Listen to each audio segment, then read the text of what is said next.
President Jiang, Director Su. Private use ng company car para hatid sundo sa bata ay automatic termination. Nasa company policy yan, black and white. Director Su, sabihin mo nga, tama ba? Hindi ko inakala na sa company meeting pa ako ire-report ng isang intern. Ako raw nagamit ng personal yung may batch na company car. Suye, ay surrender mo yung susi ng quotes. Pwede yan, dikit na isa 0 yay sa sweldo mo, next week effective. Wait, ang kotse na yan, 3 million landing price, akin personally yan. 2 years nang hiniram ng company para may projecting sila sa clients. Gusto ninyo agawin? May kakayahan ba kayo? President Jiang, based sa company vehicle policy, strictly prohibited ang personal use ng company cars. Director Su, high-ranking official ka dapat, instead na maging role model, ginawa mong family service yung pinakamahal na company car. Hatid sundo sa bata, grocery, pati weekend out of town gamit pa. Compute ko yan, daily round trip ni Director Su plus hatid sundo sa bata, around 40 kilometers. Yung gas consumption ng may batch plus vehicle depreciation. Isang buwan, thousands na ang hidden costs. Hindi pa kasama yung driver hours na kinokonsume niya. President Jiang, nag-implement tayo ng cost-cutting, dapat sa higher-ups magsimula. Ganitong paggamit ng company assets para sa personal gain, kung hindi mapaparusahan, paano tayo mapaniwalaan ng tao? Jiang Chen, college classmate ko, co-founder ng company. Nung hindi niya mabayaran sweldo, ako nag-shell out ng personal savings para tulungan siya.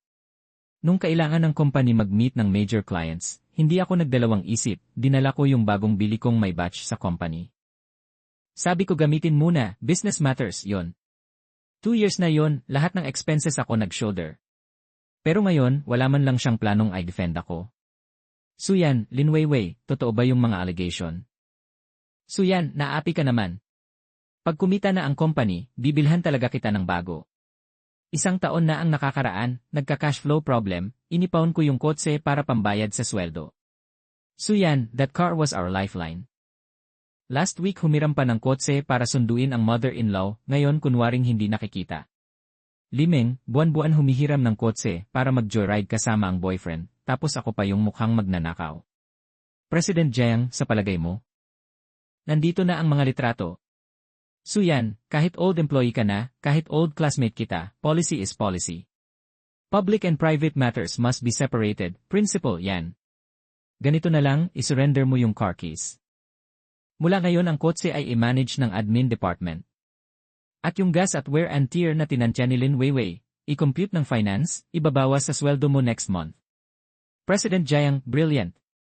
At sa tingin ko, dapat mag-public apology si Director Su sa all-hands meeting. Masyado nang malaki ang impact ng issue na ito. Wala nang apology, company-wide memorandum of criticism na lang. Narito ang car keys, tanggap ko ang memorandum. President Jiang. Sana makapagbigay ito ng mas maraming good luck sa company. Ang bilis naman sumang-ayon, sayang lang ang laway ko.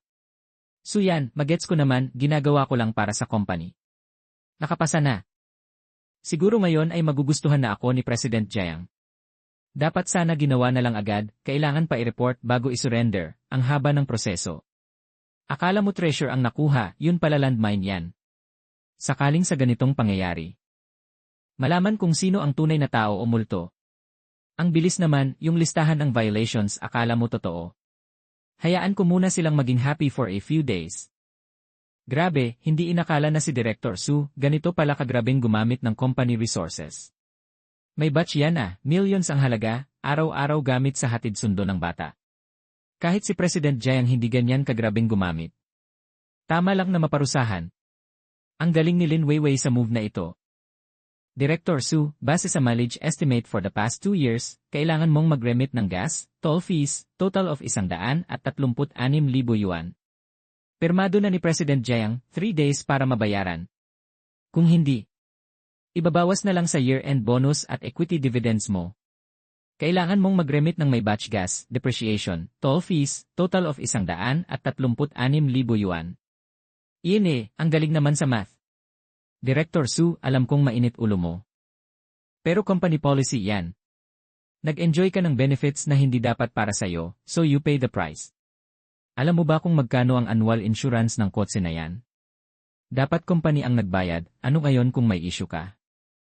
Ako ang nagbayad. 6,000 per year, 2 years straight. Nasa akin ang policy documents. Alam mo ba kung sino nagpamaintain ng kotse?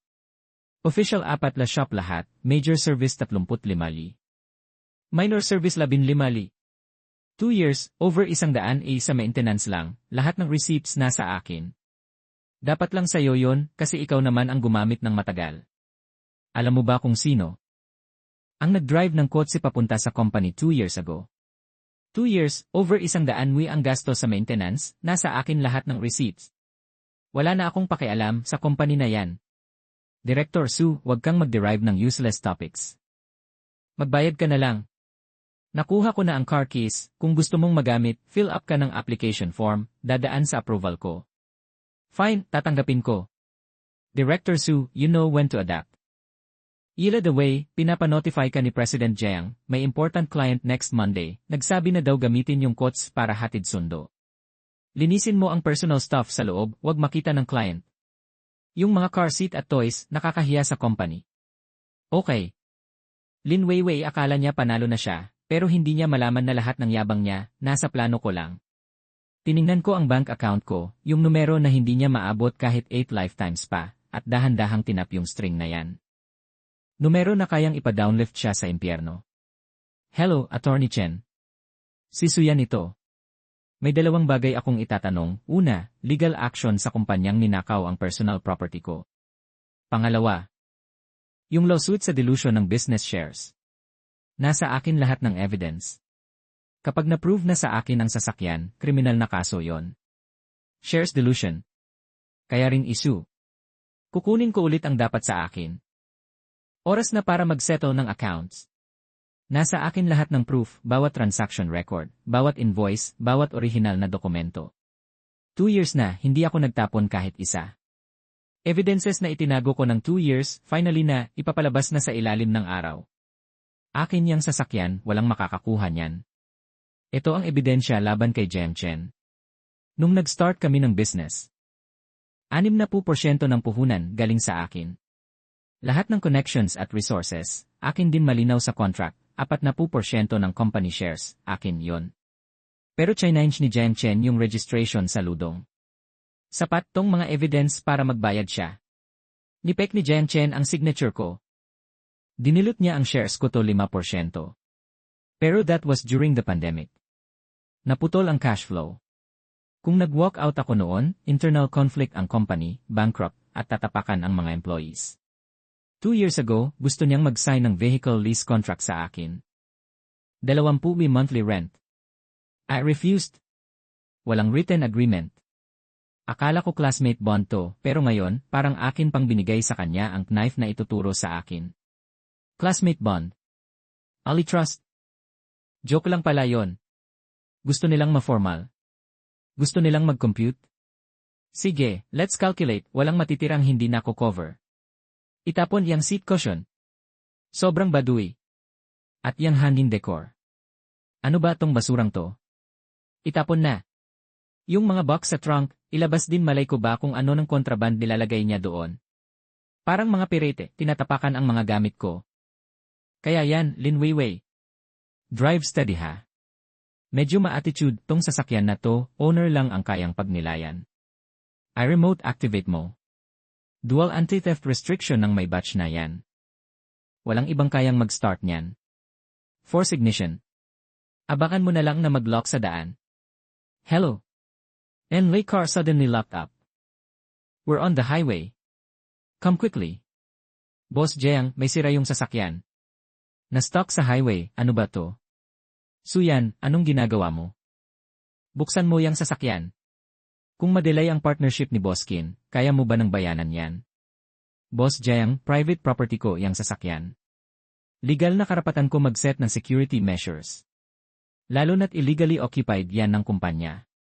No way na i-unlock ko para sa unauthorized persons. Sinabi ni Boss Qin na gawin yang sasakyan para sa hosting. Sinasadya mong i-shame ang company. Ira the way, 30 panandang pandagdag years ng kaibigan ng tatay ko si Boss Qin. Pumunta siya dito para sa partnership dahil sa akin. May usapan sila ng tatay ko. No special treatment sa akin. Kaya regular client ang peg niya. Lahat ng proposals, ako gumawa. Kaya alam niya. Kung ganito niyo ko tratuhin, papayag pa ba kayo na ituloy tong partnership? Siguradong kinakabahan na si Jiang Chen ngayon. Xiao Yan, grabe talaga nito si Jiang Chen. Kung hindi mo nilabas ang puhunan mo noon, nag-bankrupt na yang kumpanyang yan. Sa side ko pa rin si Uncle Qin. Don't worry, hindi lang ako mag-sign ng deal sa kanya. I'll call all his channels, upstream at downstream. Walang gustong makipag-deal sa taong walang utang na loob. Thanks, Uncle Qin. Tapos na si Jiang Chen. Suyan, sadya to no. Alam mo palang connection namin ni Boss Qin, pinabayaan mo lang si Lin Weiwei na humulog sa sarili niyang sombrero. Mali ang sinasabi mo, Boss Jiang. 2 years kong hiniram ang sasakyan para sa image ng company, zero rent, zero maintenance, zero insurance claims. Ngayon, ako pa ang binabagsak nyo. Ako pa ang masama. Director Su, sorry po. Nadala lang ako. Binola ako ni Boss Jiang. Hindi dapat ako nag-report. Ito po ang susi, hindi na ako gagawa ng kaso. Patawarin niyo na po ako. Sige na, sorry na. Too late for that. Illegal occupation ng private property, malaking kaso yan. Isa pa, sapat na yan para mapasok kayo. Suyan, partners tayo sa paglikha ng company. Ang hirap-hirap noon, no? Naguluhan lang ako. Si Lin Weiwei ang nang-impluwensya sa akin. Boss Jiang, ikaw mismo ang nagsabi sa akin na masyadong malaki ang respeto kay Director Su, baka patumbahin ako. Sabihin ko raw ng excuse para tapakan siya. Pagkatapos, pipirmahin ako as regular employee at i-promote as Deputy Operations Manager. Bakit ako ngayon ang kontrabida? Sinasabi mo lang naman na kung madapa si Director Su. Deputy Operations Manager ang kapalit. Dapat na ngang na-reclaim ng company yung may batch niya. Go lang, ako na ang bahala sa'yo kapag may problema. Within minutes, kumalat ang recording sa company group chat. Biglang nagbago ang mood ng lahat. Nagiging supportive sa akin ang mga colleagues. Si Jiang Chen, everyday nagsasalita ng cost-cutting, binabawasan ang afternoon tea ng employees. Pero siya, company funds ginagamit sa luxury cars at nightclubs. Yung mga nang insulto sa akin noon, ngayon si Jiang Chen na ang nilalait. Ginamit ako tapos itatapon. Ang kapal ng mukha. Si Jiang Chen, tuloy-tuloy na ang panic mode. Di niya inakala na yung bato na ibinato niya sa sarili niya bumalik. Lumampas ka sa limit, Lin Weiwei. Serious violation ng company rules yan. Mag-pack up ka na at umalis ngayon din. Gusto ni Jiang Chen itapon ako pagkatapos magamit. Late na, best. Yung hawak kong evidence, sapat na para wasakin ang reputasyon niya. Same day pa lang, pinaglalayas na ako ng security. Pero hindi ako umalis, direktang nag-live stream sa harap ng building. Paano nakalabas lahat? Agad nag-send ng cease and desist order ang legal team, kasong defamation. Sir, sorry po. Nadala lang ako sa panloloko ni Jiang Chen. Gusto ko pong makiisa sa inyo, ibunyag natin ang totoo sa ganid na boss na to. Marami pa akong black material sa kanya. Sige, tulungan tayo, payagan ko iyang drama na yan. I send mo muna yung evidence. Reimbursement records, kickback details, asset transfer. Grabe, ang dami niyang hawak na bala. Kalmado lang pero sobrang detailed ng ginawa ni Lin Weiwei, typical Gen Li, medyo impulsive pero hindi bobo.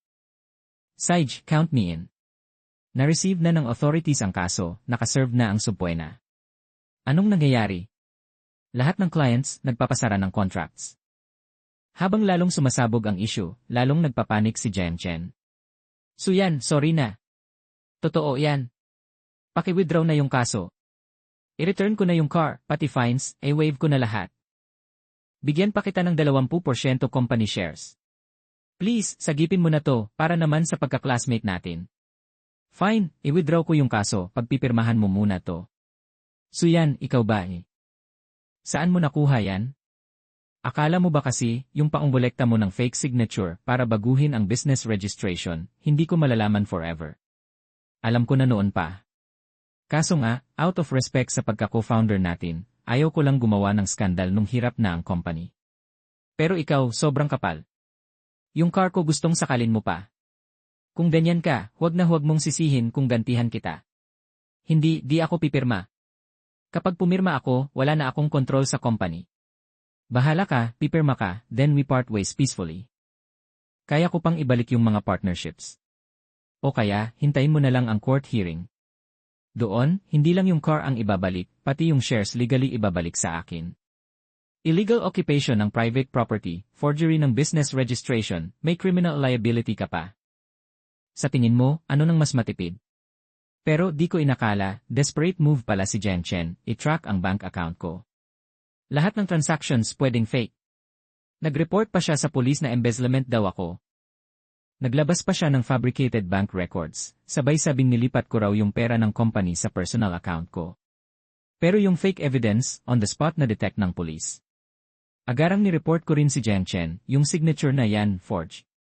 Yung transaction records, edited. Kayo po ang may issue sa accounting, complete evidence ng financial violations, malaki ang involved amount. I-file na ang case, isomon si Jen Chen. Director Su, tanong lang po, yung report ni Emer Jen Chen about embezzlement ni. Ano po ang masasabi nyo? Totoo ba yung nasa online na yung may batch na hiram nyo sa company, worth 3 million? Sa akin po yung car. 2 years kong hiniram sa company, walang singil. Pagkatapos i-report ng intern, itatapon na ni Jen Chen. Fabricated pa niya yung evidence para i-demanda ako ng embezzlement. Buti na lang, nag-fuel pa tong issue sa social media. Emer Jiang, totoo ba yung investigation results? Kaya mo pa bang i-represent yung public trust? May response ka ba sa online leaks?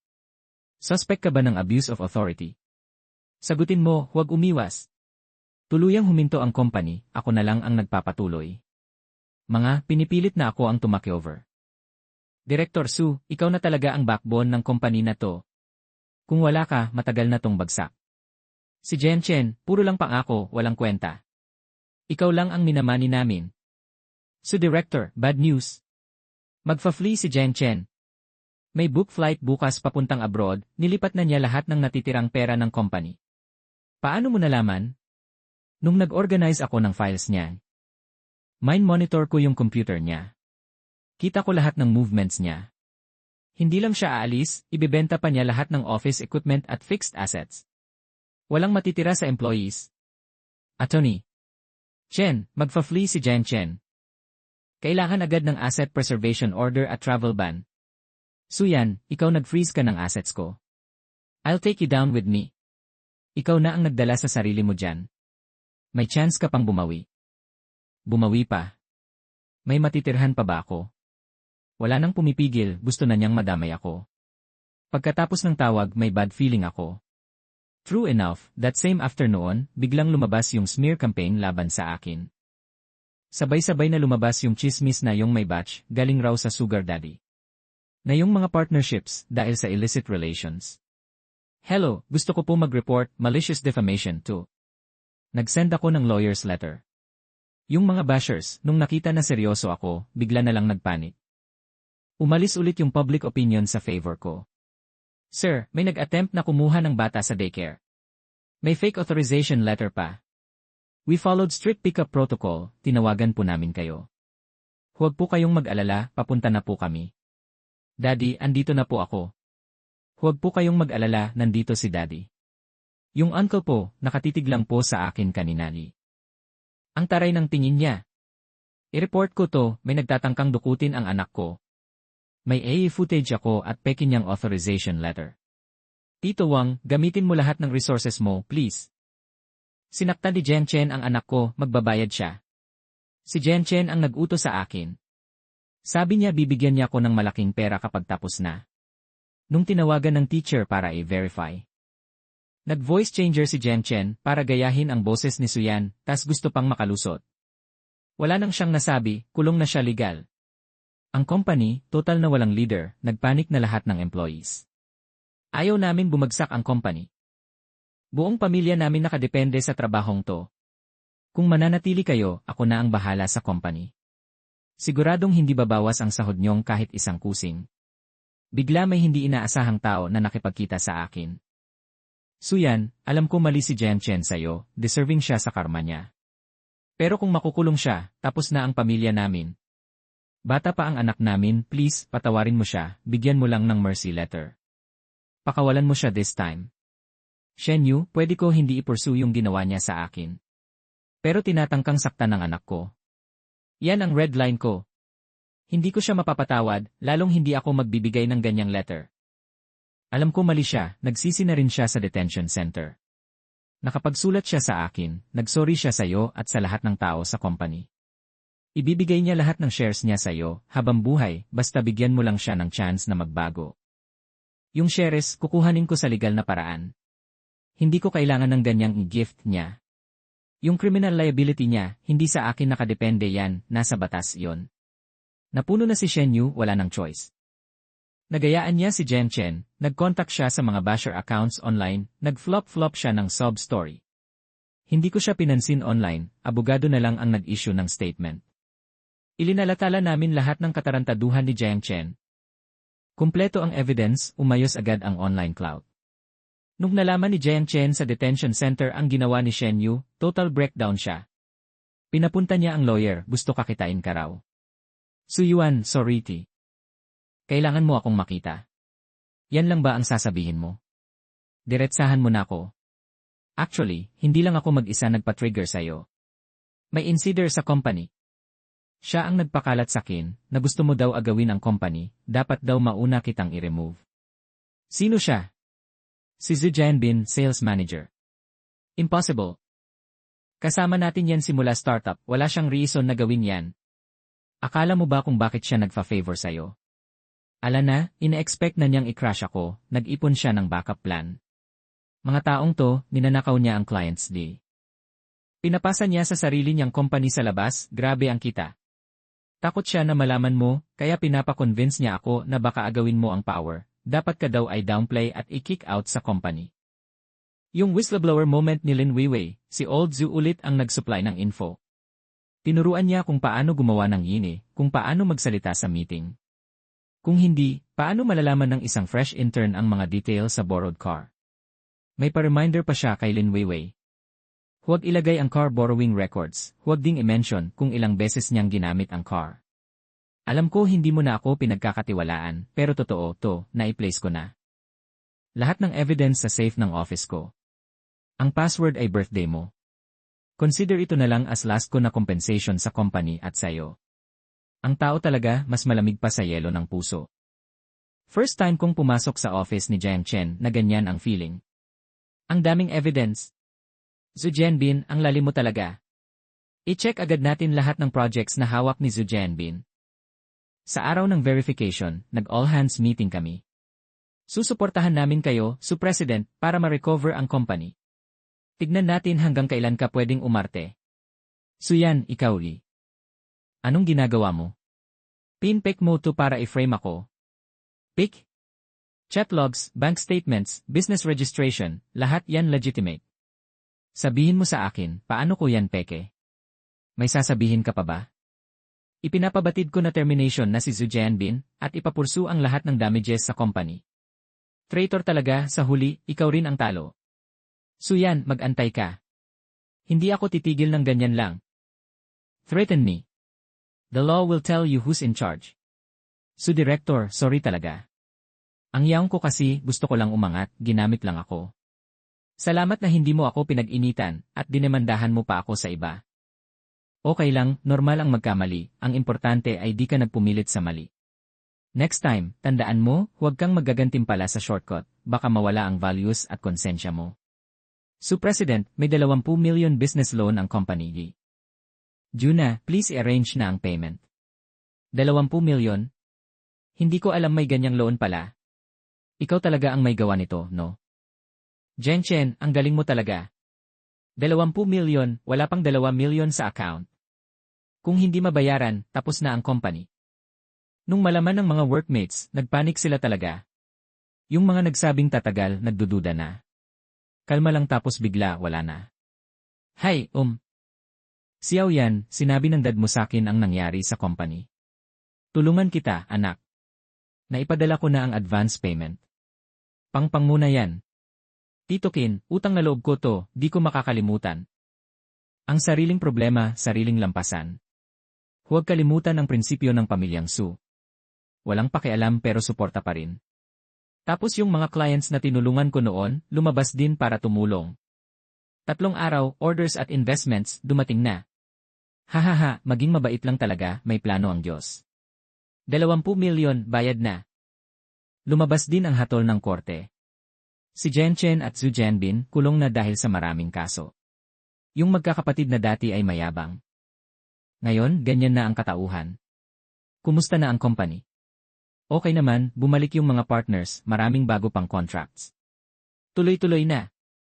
Alam ko naman na kaya mo to kahit wala ako. Alam ko rin na ang company ngayon sa'yo umabot dito. Ako? Selos lang. Selos na mas talented ka, selos na ikaw ang minarerespeto ng lahat. Kinabahan ako na baka sakin na tong company. Hindi ko naman gustong agawin to, noong nag-start tayo, gusto ko lang magtayuan tayo ng pangarap. Pero yung pera, umay sa'yo. Nakalimutan mo ang prinsipyo. Suye, sorry talaga. If pwede lang bumalik, hindi ko gagawin to, pero walang rewind sa buhay. 6 na buwan, mas lumakas ang company. Naging successful na naman ako. Pero isang araw, tumawag ang ER director. Boss Su, may problema.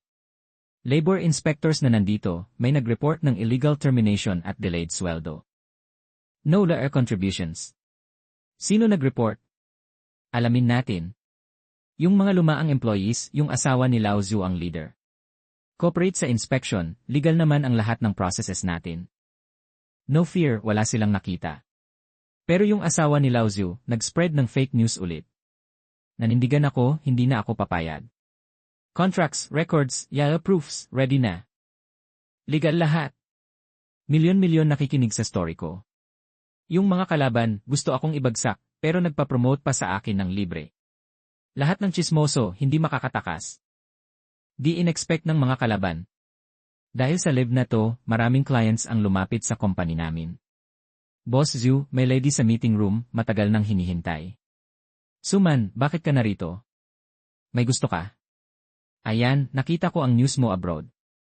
Alam kong marami kang pinagdaanan, nag-alala ako kaya bumalik ako. Alam kong pagod na pagod ka na.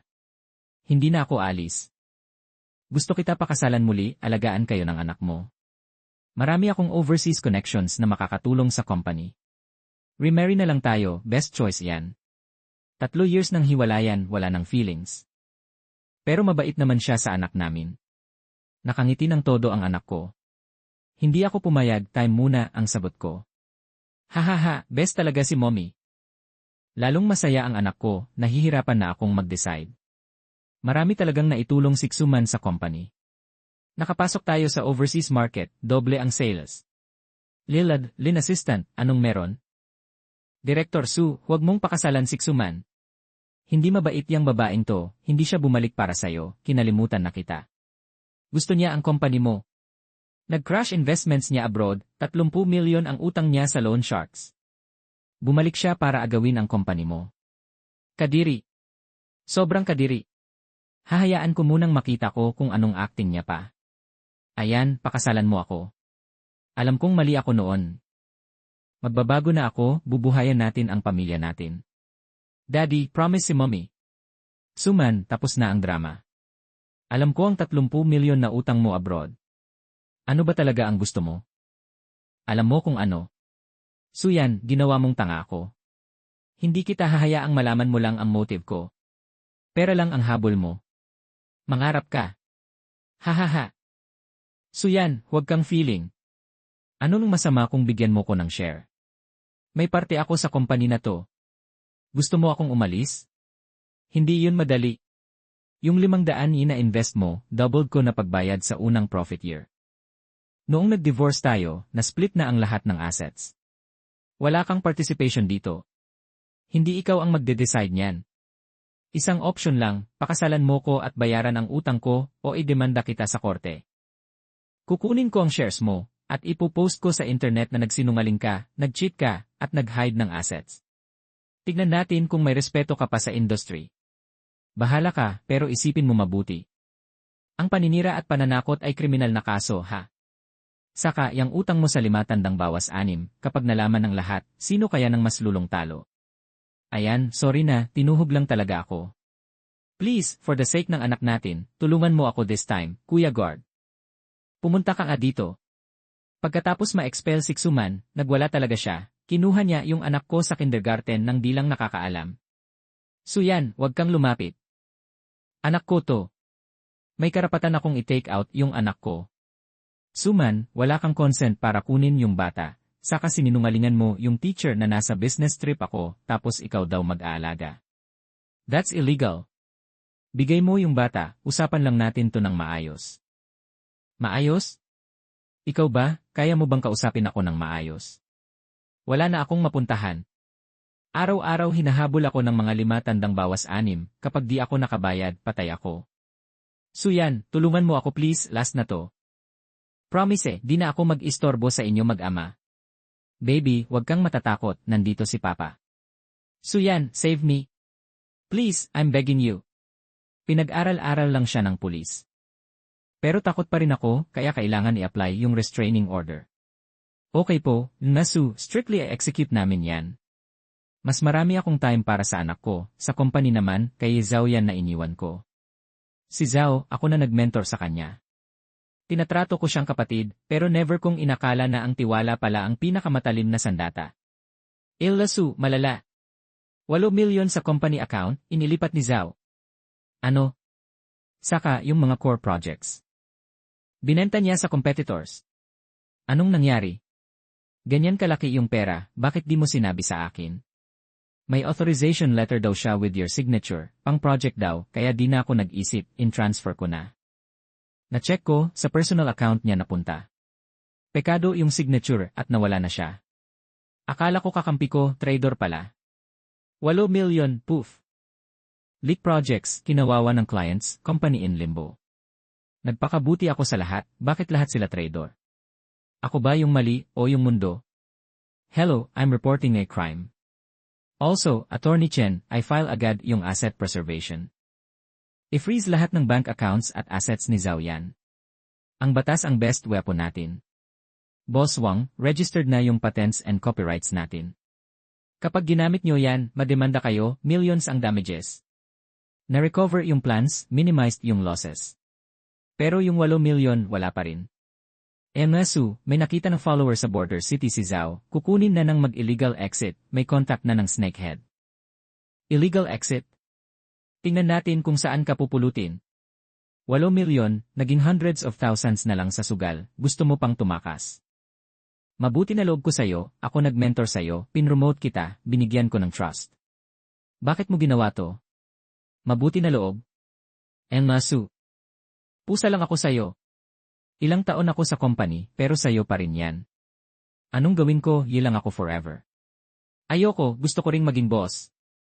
Natalo ako sa sugal, hinahabol ako ng creditors, kaya ito ginawa ko. Kawawa ka naman.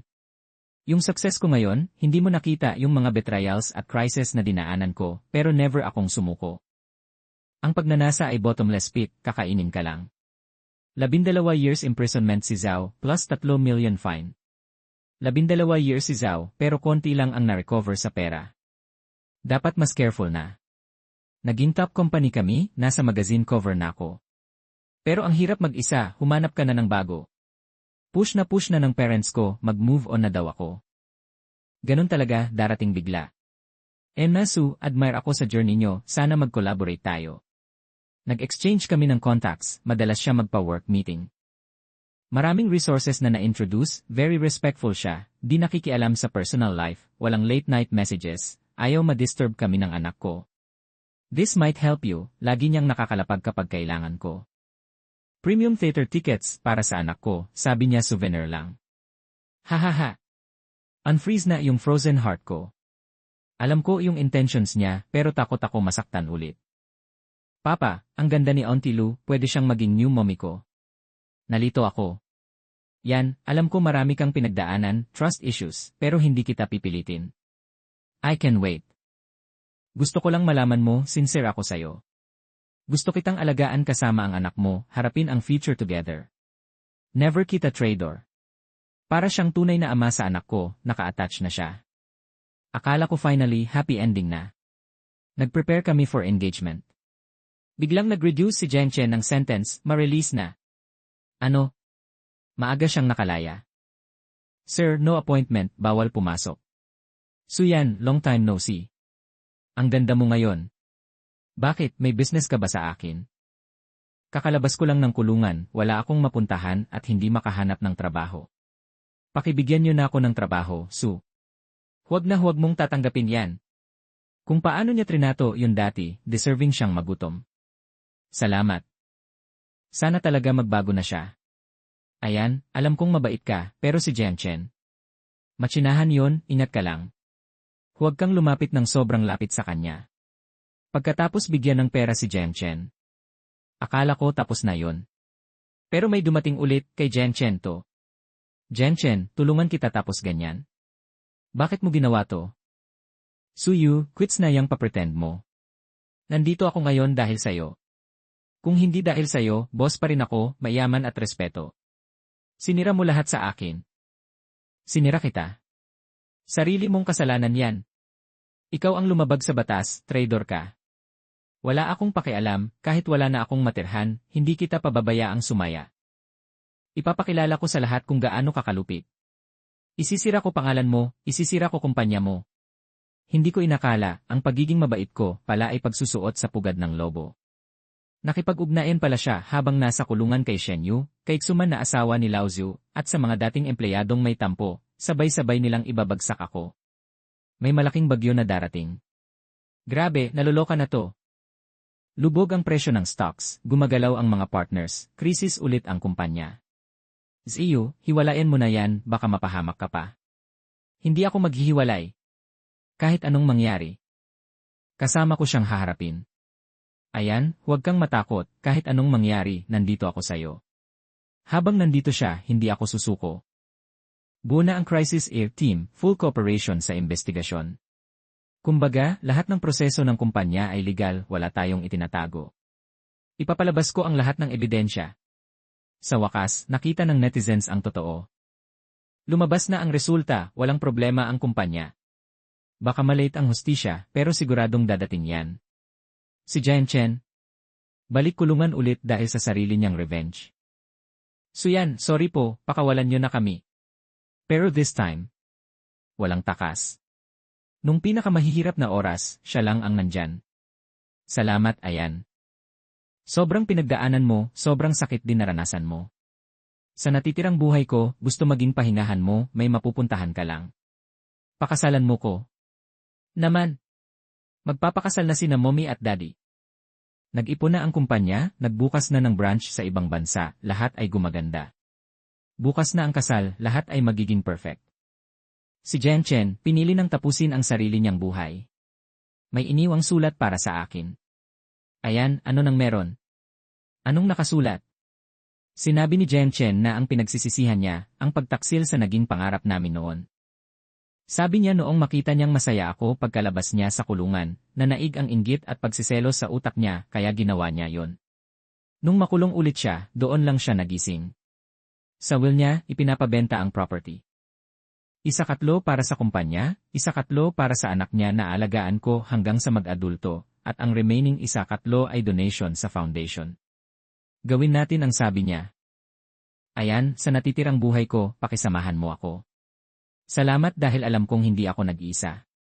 Sabi mo, ano ba talaga ang hinahanap natin sa buhay? Hindi yung fame. Hindi yung yaman. Kundi ang panindigan ng prinsipyo, pahalagahan ang mga nasa paligid, at mabuhay ng mapayapa at masaya.